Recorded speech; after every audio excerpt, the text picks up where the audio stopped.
ভারতের প্রত্যেকটা মানুষকে আমরা ইসলাম ধর্মে রূপান্তর করে দেব। ভাবুন, এত সাহস আসে কোথা থেকে? বাংলাদেশ কাঁটাতার দিয়ে কারোর সাথে বন্ধুত্ব করা যায় না। সেই কাঁটাতার দেওয়ার জন্য যখন ভারত উদ্যোগ নিচ্ছে, তখন আপনাদের কেন গায়ে ফসকা পড়ছে? वो जब भौक के आएगा ना यहाँ पे बॉर्डर में, उसको काट के रख देगा। জামায়াত নামেই বিরোধী, কিন্তু আদতে তো বিএনপির সহযোগী। আর জামায়াতের সঙ্গে আইএসআই এর লিঙ্ক আজ থেকে নয়। যদি এরা সত্যি চুনোপিটি হয়, তাহলে এদেরকে ধরে গ্রেপ্তার করুন অবিলম্বে। এরাই তো রাষ্ট্রবিরোধী কথাবার্তা বলছে। কি করে ভারত বাংলাদেশের সম্পর্ক ঠিক হবে যদি এদেরকে আপনি জেলে ভরতে না পারেন? আরে, যদি আপনারা সত্যি এই সমস্যার সমাধান চাইতেন, তাহলে এত বিরোধিতা কেন করছেন একটা ফেন্সিং হবে বলে?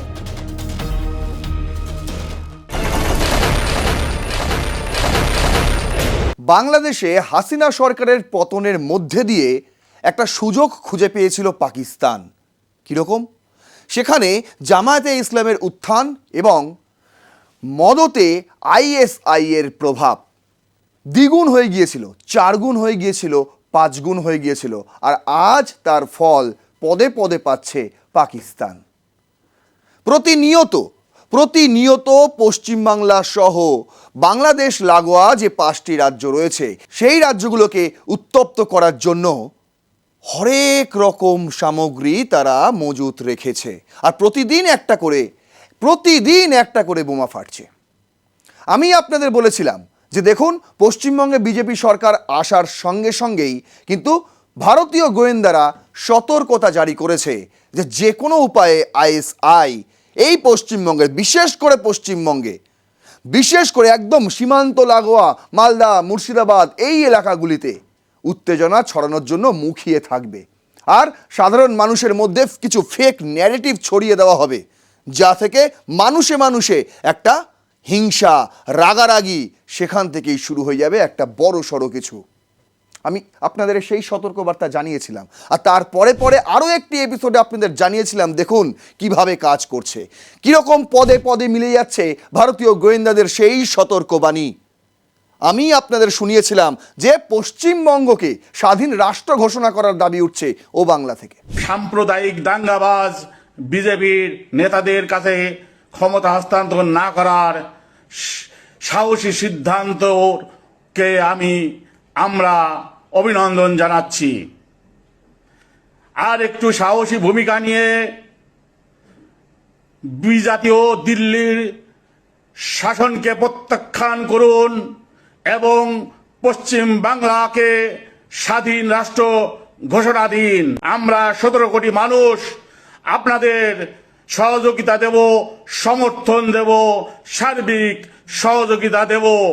আপনি সাহস করে স্বাধীনতার ঘোষণা দিন, পশ্চিম বাংলাকে স্বাধীন রাষ্ট্র ঘোষণা দিন। শুধু কি তাই বলছে নাকি 1 কোটি মুসলিম সম্প্রদায়ের মানুষজনকে পাঠিয়ে দেওয়া হবে, এই পশ্চিমবাংলা দখল হয়ে যাবে, গোটা ভারত সহ দখল হয়ে যাবে মাত্র 3 ঘন্টাতে, চোখের পলকে ভারত দখল করে নেবে। আমি আপনাদের দেখিয়েছিলাম যে কিভাবে তারা বলছে, মানে ওপেন প্রকাশ্যে তারা বলছে যে এইবার ভারতের প্রত্যেকটা মানুষকে আমরা ইসলাম ধর্মে রূপান্তর করে দেব। ভাবুন, এত সাহস আসে কোথা থেকে? বাংলাদেশের এই মুহূর্তের সরকার বিএনপি? আজ্ঞে না, এই সাহস যোগাচ্ছে পাকিস্তান, এই সাহস যোগাচ্ছে আইএসআই। আজ এই এপিসোডে আরও শক্তপোক্ত প্রমাণ আপনাদের সামনে আমি তুলে ধরব। চলুন তাহলে ইন্ট্রো বেশি আর দীর্ঘায়িত করব না, শুরু করছি রণক্ষেত্র। আপনাদের সঙ্গে রয়েছে আমি নারায়ণ। আজ আমাদের হেডলাইন যে ইন্দো বাংলা বর্ডার, এই যে টেনশন, এই সীমান্ত লাগোয়া টেনশন, শুভেন্দু অধিকারী জমি হস্তান্তরের প্রক্রিয়া শুরু করে দিয়েছেন। 45 দিনের মধ্যে বিএসএফ জমি পেয়ে যাবে। যে 600 একরে এখনো পর্যন্ত কাঁটাতার নেই, সেখানেও আগামী দিনে কাঁটাতার বসানোর কাজ শুরু হয়ে যাবে, ফেন্সিংয়ের কাজ শুরু হয়ে যাবে। আর এটাই গায়ে ফসকা পড়েছে এই মুহূর্তে বাংলাদেশের শাসক দল বিএনপি ও তাদের সহযোগীদের। জামায়াত নামেই বিরোধী, কিন্তু আদতে তো বিএনপির সহযোগী। আর জামায়াতের সঙ্গে আইএসআই এর লিঙ্ক আজ থেকে নয়। আর সে কারণেই আজ এই হেডলাইনের মাধ্যমে আপনাদের পুরো বিষয়টা বুঝিয়ে দেব যে ভারত বাংলাদেশ সীমান্তে কিভাবে আইএসআই ফ্যাক্টর কাজ করছে, কিভাবে আইএসআই গোপনে ইন্ধন যোগাচ্ছে। দেখুন, প্রথম স্লাইডেই আমি রেখেছি যে বাংলাদেশের যে প্রাইম মিনিস্টারের এখন ফরেন অ্যাফেয়ার্স অ্যাডভাইজার তার একটি বক্তব্য, যেখানে তিনি বলছেন যে কাঁটাতারকে বাংলাদেশের মানুষ ভয় পায় না। যদি ভয়ই না পায় তাহলে এতটা সীমানা, এতটা সীমান্ত এলাকা কেন একদম কাঁটাতার ছাড়া রেখে দিয়েছো? কেন শুধু একটা করে সিল পুঁতে রেখে দিয়েছো? কেউ মানেই না, জানেই না কোথায় সিল রয়েছে। যদি তোমাদের মনে হয় যে কাঁটাতার আমরা ভয় পাই না, তাহলে কাঁটাতার দিয়ে দাও। সেই কাঁটাতার দেওয়ার জন্য যখন ভারত উদ্যোগ নিচ্ছে, তখন আপনাদের কেন গায়ে ফোসকা পড়ছে? আর ফোসকা পড়ছে বলেই এই ধরনের বক্তব্য তার উঠে আসে। দেখুন তিনি কি বলছেন, নট অ্যাফেয়ার্ড অফ ভার্ভেড ওয়ার্স, কাঁটাতারে ভয় পাই না, Bangladesh objects to West Bengal government border fencing plan as the new Bharatiya Janata Party government in West Bengal announced the transfer of land to the Border Security Force for fencing the border with Bangladesh, the Foreign Affairs Advisor of country's Prime Minister অর্থাৎ তারেক রহমানের said that Dhaka cannot be intimidated with barbed wire. In his first cabinet meeting after taking the oath, Chief Minister Subhendu Adhikari said his government has decided to transfer land to BSF to establish a fence along the Bangladesh border.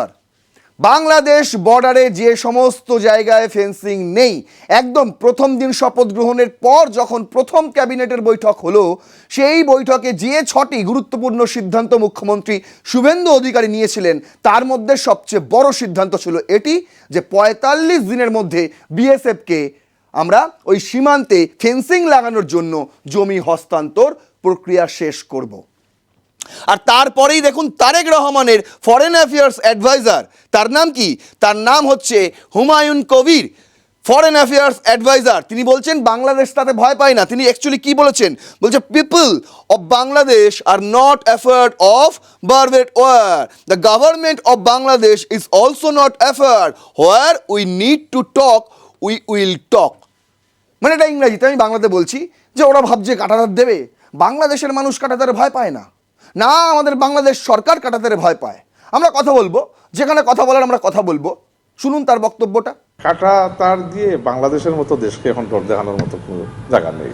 দেখেন, যদি মানুষের সাথে সম্পর্ক করতে চান, বাংলাদেশের মানুষ কাঁটাতার ভয় পায় না, বুঝছেন? বাংলাদেশের সরকারও কাঁটাতার ভয় পায় না। যেখানে আমাদের কথা বলা দরকার আমরা কথা বলবো।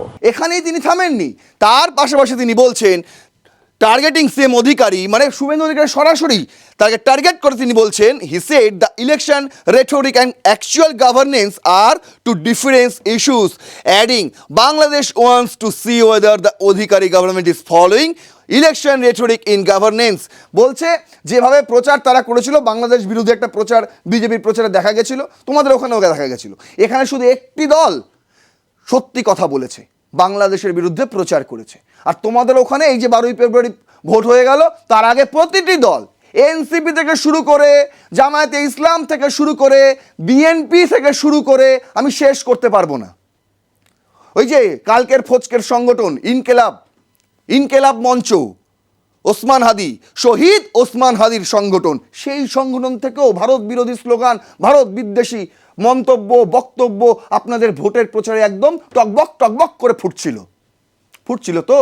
আর দেখুন এখন আমরা বলছে যে ভোটের প্রচারে আপনারা যে বাংলাদেশ বিরোধী প্রচার করেছেন গভর্নেন্সে, সেটা হয়তো আমরা দেখতে পাবো না, এটা আমরা আশা করি। আপনি আশা করুন, ছাই নাই করুন, আমি বলে দিচ্ছি এরকম কোনো খারাপ ব্যবহার এই পশ্চিমবঙ্গ সরকার বাংলাদেশের সঙ্গে করবে না, বরং আপনারা যা করছেন সেইগুলোই আজকে আমি তুলে ধরবো আপনাদের সামনে। দেখুন তিনি বলছেন, Humayun said the Indian government should adopt A more human approach in resolving border dispute if it wants to bolster people to people ties according to report by Times of India থেকে এটা কোট করেছে। তিনি বলছেন যে human approach করতে হবে, আরও মানবিক হতে হবে, আরও উদারতা দেখাতে হবে। মানে কিভাবে দেখা মানবিক মানে যদি ফেন্সিং আমি না করি তাহলে আমি মানবিক, মানে এটাই প্রমাণ। আরে যদি আপনারা সত্যি এই সমস্যার সমাধান চাইতেন তাহলে এত বিরোধিতা কেন করছেন একটা ফেন্সিং হবে বলে? কিসের এত বিরোধিতা? এখানে দেখুন এনসিপির নাহিদ ইসলাম তিনি বলছেন সীমান্তে কাঁটাতার দিয়ে মানুষ হত্যা করে বন্ধুত্বের হাত বাড়িয়ে লাভ নেই। শুনুন তার বক্তব্যটাও একটু শুনুন। সীমান্তে আবারও নতুন করে কাঁটাতার দেওয়া হচ্ছে। তো সীমান্তে কাঁটাতার দিয়ে এবং সীমান্তে আমার দেশের জনগণকে হত্যা করে কেউ যদি বন্ধুত্বের কথা বলে তার সাথে বন্ধুত্ব সম্ভব না। কাঁটাতার দিয়ে কারোর সাথে বন্ধুত্ব করা যায় না। সীমান্তে কাঁটাতার দিয়ে বন্ধুত্ব হয় না সে যুক্তি তো বোঝা গেল, কিন্তু মানুষ হত্যার বিষয়টা কোথা থেকে এলো? শুনুন, সম্প্রতি ত্রিপুরা সীমান্তে কয়েকজন বাংলাদেশি তারা অনুপ্রবেশ করতে যাচ্ছিল, মানে অনুপ্রবেশ করে গেছিল, সেখান থেকে কিছু চোরা চালানকারী হিসেবে চিহ্নিত কয়েকজন তারা কিছু সামগ্রী নিয়ে এপার থেকে ওপারে যাওয়ার চেষ্টা করছিল। আর ঠিক সেই সময় তাদেরকে থামতে বলা হয়েছিল, দাঁড়িয়ে যেতে বলা হয়েছিল, শূন্যে গুলি চালানো হয়েছিল, কিন্তু তারা তা না করে বিএসএফের বক্তব্য না মেনে তারা উল্টে ইট পাটকেল ছুটতে থাকে। আর তারপর কি হয়? যা নাহিদ ইসলাম বললেন সেই গল্পটাই হয়। দেখুন, আমি মন গড়া গল্প আমি বলছি না, কি বলছে খবরের কাট আউট তুলে আপনাদের দেখাচ্ছি। 2 suspected Bangladeshi smugglers killed in BSF firing along Tripura border. Tripura বর্ডারে বাংলাদেশি দুজন চোরা চালানকারী তাদের মৃত্যু হয়েছে বিএসএফ এর গুলিতে। কেন? বিএসএফ কি তাদের মারতে চেয়েছিল? আজ্ঞে না। দেখুন কি বলছে, 2 suspected Bangladeshi smuggler were killed during a firing incident involving the border security force near the India-Bangladesh international border in Tripura's সিপাহী জেলা district official set on Saturday. দেখুন আপনাদের সামনে ম্যাপটাও সেই জন্য রেখেছি, ঠিক এই জায়গাটা দেখলেও আপনারা বুঝতে পারবেন কীভাবে সীমান্তটা ভাগ হয়েছে, অনেকটা একটা বাক্সের মতো, বুঝতে পারছেন? ঠিক এইভাবে ভাগ হয়েছে সীমান্তটা। এমন জায়গায় তারা কোনো একটা জায়গায় হয়তো তারা ঢুকে গেছিলো, এই জায়গাটাকেই সিপাহী জ্বালা বলা হয়, এবং এই জায়গায় এই গল্পটা ঘটে।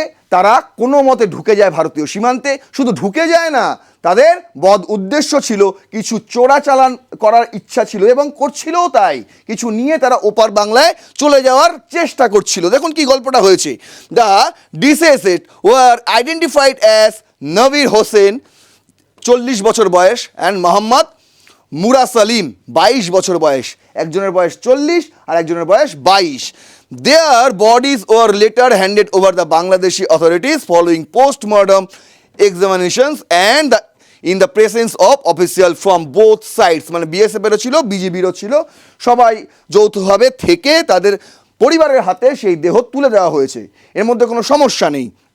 কি বলছে দেখুন, according to the official source, BSF personnel on routine night patrol spotted a group of suspected smugglers allegedly attempting to move good from the Indian side into Bangladesh near the 0 point along the border. 0 পয়েন্টে, ভাবুন কি সাহস! এরকম জায়গায় তারা ভারতে ঢুকে কিছু সামগ্রী যেটা ওপার বাংলায় পাচার করতে হবে এরকম জিনিসপত্র নিয়ে তারা দৌড় লাগায়, আর সেই সময় দেখে ফেলে বিএসএফ। বলছে the troops reportedly challenge the group and repeatedly warned them not to advance. However the suspected smuggler allegedly ignore the warning and began pelting stone and the bricks at the BSF personnel. তারা কি করে? BSF কর্মীদের লক্ষ্য করে তাদেরকে দাঁড়াতে বলা হয়, বলে থামো, তোমরা থামো, কোথায় যাচ্ছ, কি নিয়ে যাচ্ছ, দেখতে দাও। তারা থামেনি, তারা উল্টে ইট পাটকেল তুলে বিএসএফ কর্মীদের ছুঁড়ে মারতে থাকে। আর কি করবে তখন বিএসএফ? কি করবে তখন? বলছে sources said the jawans initially exercise restraint and asked the group to disappear. As the situation allegedly turned violent, the personnel fired a few rounds from pump action guns, PAG থেকে গুলি করা হয়েছিল, in self defense, আত্মরক্ষার কারণে, ইনজিউরিং the 2 men, তখন তারা আহত হয় যে দুজন ইটপাটকেল ছুটছিল, দ্য স্মাগলার যারা বলা হচ্ছে। The injured were rush the government hospitals where doctors later declare them dead. তাদেরকে সরকারি হাসপাতালে নিয়ে যাওয়া হয়েছিল, বিএসএফ নিয়ে গিয়েছিল, কারণ আমাদের উদ্দেশ্য, বিএসএফের উদ্দেশ্য কিন্তু তাদের মৃত্যু ছিল না।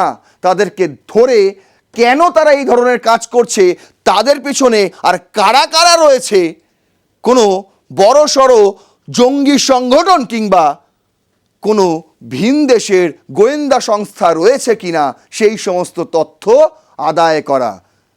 আর সেই কারণে গুলি লাগার পর সেই দেহ দুটি সরকারি হাসপাতালে পর্যন্ত নিয়ে যাওয়া হয়েছিল, যাতে তাদের প্রাণ বেঁচে যায় আর তাদের কাছ থেকে কথা নেওয়া যায়, তাদেরকে জেরা করা যায়। এটাই ছিল উদ্দেশ্য। কিন্তু সবই ওই ভাগ্যের পরিহাস, বুঝতে পারছেন? আর এই ঘটনাকে এখন তুরুপের তাস বানিয়ে নাহিদ ইসলাম, সার্জিস আলমরা প্রচুর বক বক বক বক করছে। বিএনপি সরকারও প্রচুর বক বক বক বক করছে। তারা দেখাচ্ছে, দেখুন সীমান্তে কিভাবে বিএসএফ গুলি করে আমাদের বাংলাদেশিদের হত্যা করে। এতই যদি তোমাদের বাংলাদেশিদের ওপর দরদ, তাহলে 2800 দিনের পেন্ডিং কেস পড়ে রয়েছে, সেই প্রক্রিয়াকে সম্পূর্ণ করো, নিজেদের বাংলাদেশিদের মানুষদের বাংলাদেশে ফেরত নাও। কত দরদ বাংলাদেশে। আপনারা দেখুন চট্টগ্রামে কি হচ্ছে। সেখানে সরকারি বাহিনী গিয়ে, আর্ম ফোর্স বাহিনী, তারা গিয়ে হিন্দুদের চিহ্নিত করে করে বাড়িতে ঢুকে ঢুকে তাদেরকে হত্যা করছে। আর যখন সীমান্তে তোমাদের অনুপ্রবেশ হয়, স্মাগলাররা কিছু চোরাচালান করতে গিয়ে ধরা পড়ে যায়, তখন তোমাদের মন কাঁদে।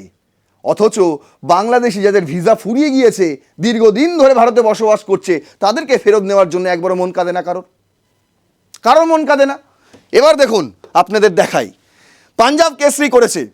আমি কেন বলছি এর মধ্যে আইএসআই ইন্ধন রয়েছে, আজকে আপনাদের আরও দুটো এক্সাম্পল দেখাবো। এরা কারা? আমি আগের দিন দুটো এক্সাম্পল দেখিয়েছিলাম।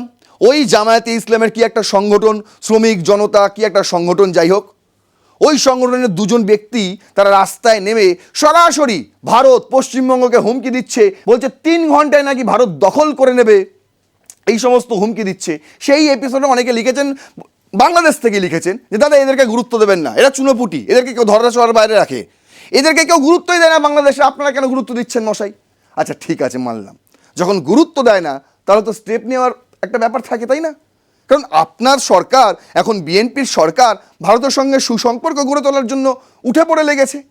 তিস্তা চুক্তি দরকার, গঙ্গা চুক্তি দরকার, অনেক কিছুই দরকার, ভারতের সঙ্গে সুসম্পর্কও তাদের দরকার। কিন্তু দেখুন, যখন ওই বাংলাদেশ থেকে এই ধরনের কিছু মৌলবাদী বক্তব্য, মন্তব্য উঠে আসে, তখন বিএনপি সরকার কিছু দেখতে পায় না, তারা অন্ধ হয়ে যায়। আর যখন এই বিষয়টা নিয়ে আমাদের এপার বাংলার সাংবাদিকরা প্রশ্ন তোলে, তখন আপনারাই বলেন কমেন্ট বক্সে, দাদা এদেরকে ছেড়ে দিন, এরা চুনোপুটি। এরা যদি চুনোপুটি হয়, তাহলে এদের বিরুদ্ধে ব্যবস্থা নেওয়া হচ্ছে না কেন হচ্ছে না?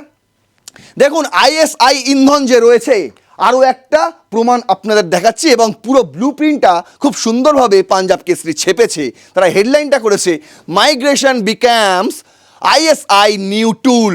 মানে এই যে অভিবাসন, এক দেশ থেকে আরেক দেশে পালিয়ে যাওয়া, এই বিষয়টাকেই আইএসআই নতুন টুল বানিয়েছে, to derail India Bangladesh ties reset. তুমি যতই ভারত বাংলাদেশের বন্ধু বন্ধু করো না কেন ভাই, আইএসআই সেটা করতে দেবে না। বিএনপির তারেক রহমানও যদি চায় যে ঠিক আছে আমরা ভারতের সঙ্গে সুসম্পর্ক গড়ে তুলে ফেলবো, আইএসআই সেটা করতে দেবে না, এবং তারেক রহমান তিনিও এই কথা জানেন।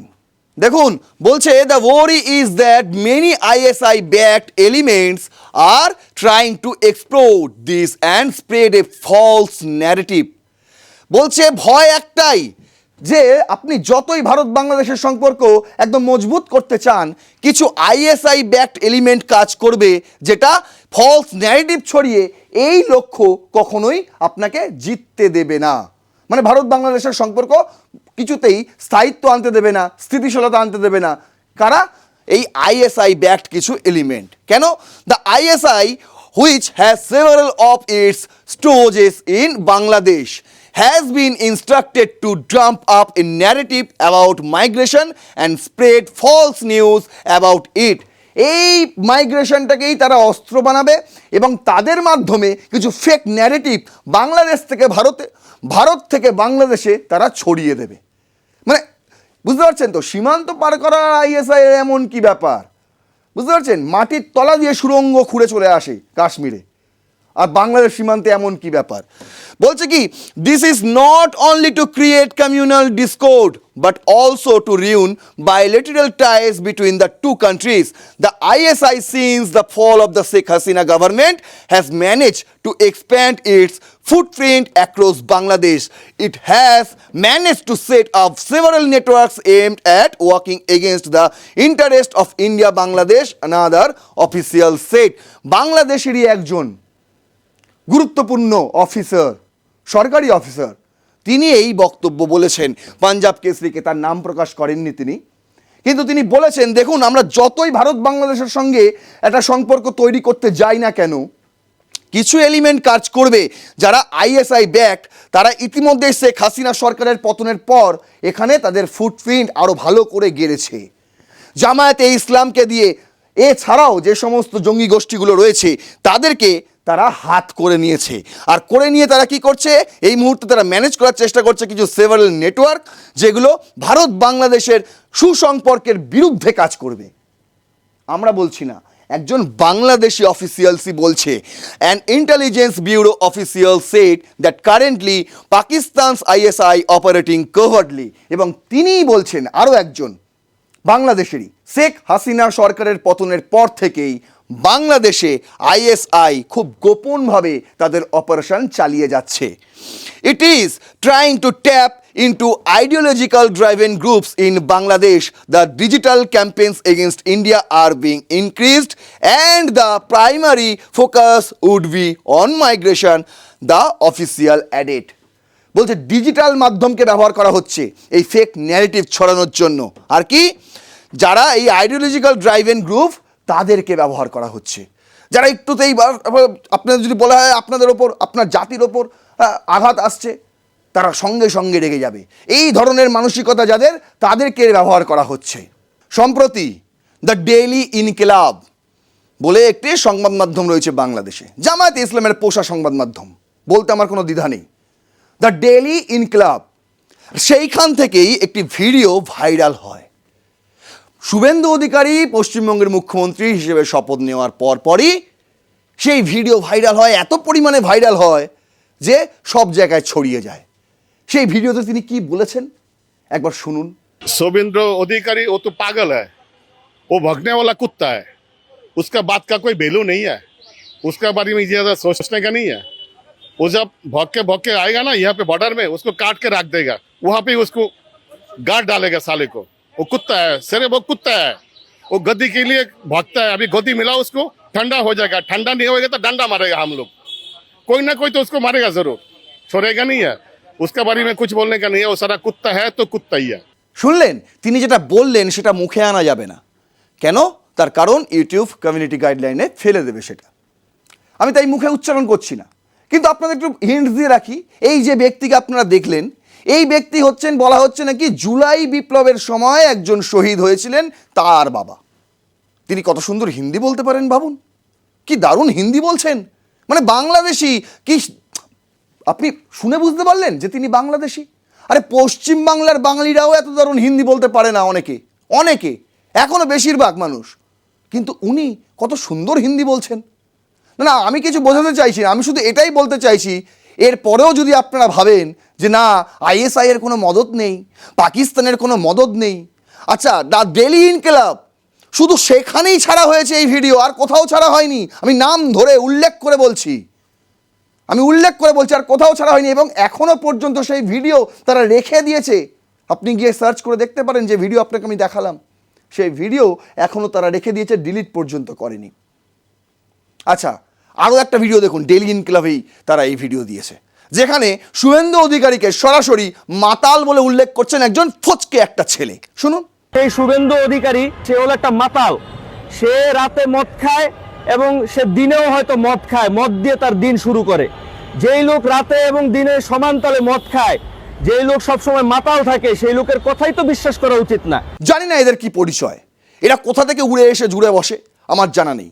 যদি আপনারা এদেরকে চুনোপুটি বলেন, এদের কথায় গুরুত্ব দিতে না বলেন, তা আমি দিলাম না, কিন্তু আমাদের তরফ থেকেও একটা আবেদন বাংলাদেশ সরকারের কাছে থাকবে।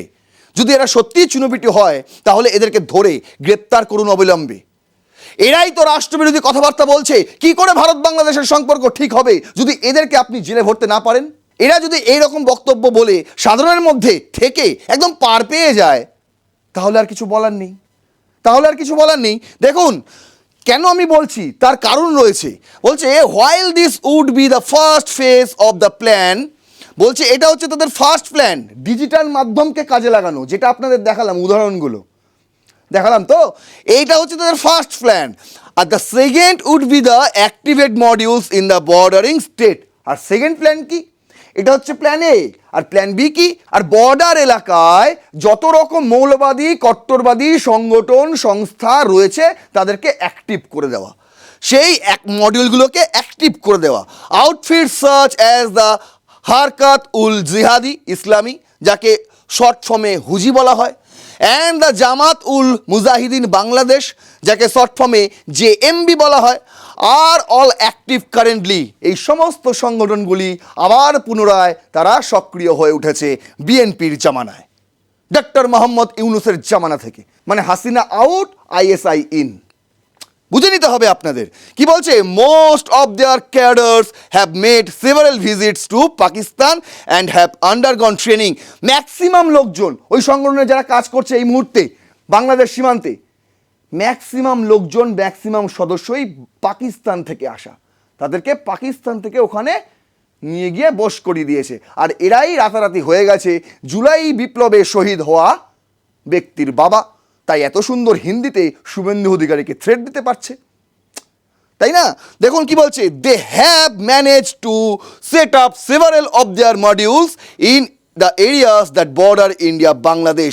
তারাই কিন্তু ম্যানেজ করছে বিভিন্ন এই ধরনের মডিউলগুলোকে, যারা ভারত বাংলাদেশ সীমান্তে উত্তেজনা সারাক্ষণের জন্য বজায় রেখে দেবে। তাদের গল্পটাই হচ্ছে এটাই। দেখুন গত বছরে ডক্টর মোহাম্মদ ইউনূসের আমলে আমরা এই ছবি দেখেছি, এই ছবি দেখেছি যেখানে একজন বাংলাদেশের শীর্ষ পদাধিকারী সেনার, তাকে অভিবাদন জানাচ্ছেন আসিম মুনির। কে আসিম মুনির? এই আসিম মুনির প্রাক্তন আইএসআই ডিরেক্টর। এই মুহূর্তে যে রয়েছেন আসিম মালিক আইএসআই এর, তার সঙ্গেও মানে সেই আসিম মালিক হচ্ছে এই আসিম মুনিরের ডান হাত বলতে পারেন, ডান হাত। বুঝতে পারছেন মানে গল্পটা কোথা থেকে কিভাবে যুক্ত? এরপরেও যদি বিশ্বাস না হয়, তাদের কাছে আমার একটা চ্যালেঞ্জ, সরকারকে গিয়ে বলুন এই ধরনের মেটেরিয়ালগুলোকে গ্রেপ্তার করতে, যারা এই ধরনের হিংসা ছড়াচ্ছে। আর যদি গ্রেপ্তার সরকার করতে না পারে, তাহলে বুঝে নিতে হবে বিএনপির সরকার পাকিস্তানকেই আসলে সাপোর্ট করছে, আইএসআইকেই আসলে সাপোর্ট করছে, ভারতে উত্তেজনা ছড়ানোর জন্য তারাও দায়ী। আর যারা আপনারা বলছেন এরা চুনোপুটি, এদের কথা গুরুত্ব দিয়ে লাভ নেই, আপনারাও সমান দায়ী। দেখুন আমি লাস্ট পর্যন্ত একটা জায়গায় এসে থামবো।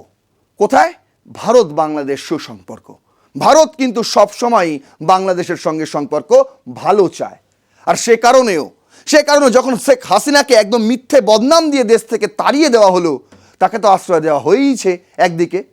অন্যদিকে বাংলাদেশের যারা জুলাই যোদ্ধা, যারা ভারতের বিরুদ্ধে গর্জে উঠেছিল, তাদের বিরুদ্ধে ভারত সেরকম কোনো ব্যবস্থা নেয়নি। তার কারণ পরিস্থিতির ওপর ছেড়ে দেওয়া হয়েছিল, পরিস্থিতির ওপর ছেড়ে দেওয়া। একটা বিপ্লব হয়েছে, ঠিক আছে তোমরা ওখানে করবে, আর তোমাদের নির্বাচনেও ভারত মাথা গলায়নি। তোমরা উড়ে এসে জুড়ে বসা তারেক রহমানকে প্রধানমন্ত্রী বানিয়েছো, আমরা তাকে স্বাগত জানিয়েছি। এখানে কোনো সমস্যা নেই, ভারত কখনোই আপনাদের সঙ্গে খারাপ সম্পর্ক চায়নি। কিন্তু এই কয়েকটা মেটেরিয়াল আইএসআই ইন্ধনে এমন কিছু করে বেড়াচ্ছে যা দেখে মনে হচ্ছে যা বাংলাদেশ আর ভারতের প্রায় যুদ্ধ শুরু হয়ে গেল বলে। আর মজা দেখছে বসে বসে বাংলাদেশের এই মুহূর্তে বিএনপি সরকার। দেখুন ভারত যে চায় বাংলাদেশের সঙ্গে সুসম্পর্ক, তার একটা উদাহরণ আপনার আমি দিচ্ছি, সাম্প্রতিককালের উদাহরণ। দ্য হিন্দুর বিশ্লেষণ করেছে, India set to resume tourist visa service, technical level meetings with Bangladesh. আমরা কিন্তু এবার ট্যুরিস্ট ভিসাও চালু করার পথে, এবং এই প্রপোজাল ভারতের থেকেই বাংলাদেশে গেছে।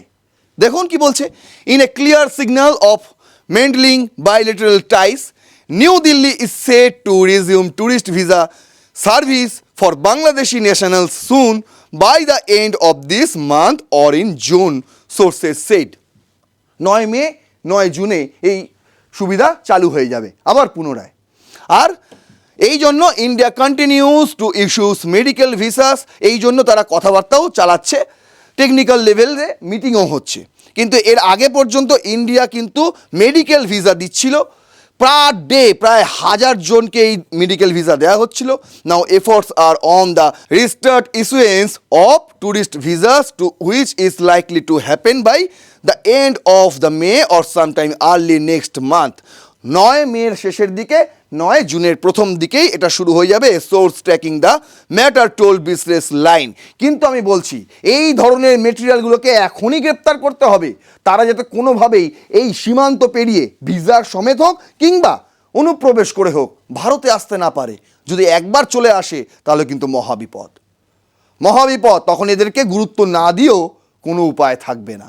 যারা আমার সঙ্গে একমত, যারা মনে করছেন হ্যাঁ এই ভিডিওটিতে সত্যি সত্যি ইনফরমেশনগুলো যুক্তিযুক্ত, তাদেরকে আমি বলবো ভিডিওটি শেয়ার করুন, এত পরিমাণে শেয়ার করুন যাতে প্রত্যেকটি লিবারেল মানুষের কাছে এই ভিডিও পৌঁছে যায়, আর বুঝতে অসুবিধা না হয় যে এই ধরনের উত্তেজনা কেন ছড়ানো হচ্ছে। মানুষ যাতে কিছু না বুঝেই কোনো সংঘর্ষে জড়িয়ে না পড়ে, সেই জন্য সচেতন করার জন্য আপনাদেরই এই দায়িত্ব নিতে হবে। এই ভিডিওটি প্রচুর পরিমাণে শেয়ার করতে হবে। সঙ্গে আপনাদের মতামত অবশ্যই কমেন্ট বক্সে লিখবেন, লাইক করবেন ভিডিওটি, সাবস্ক্রাইব করবেন আর প্লাস নিউজ 24x7। দেখতে থাকবেন রণক্ষেত্র। জয় হিন্দ, বন্দে মাতরম।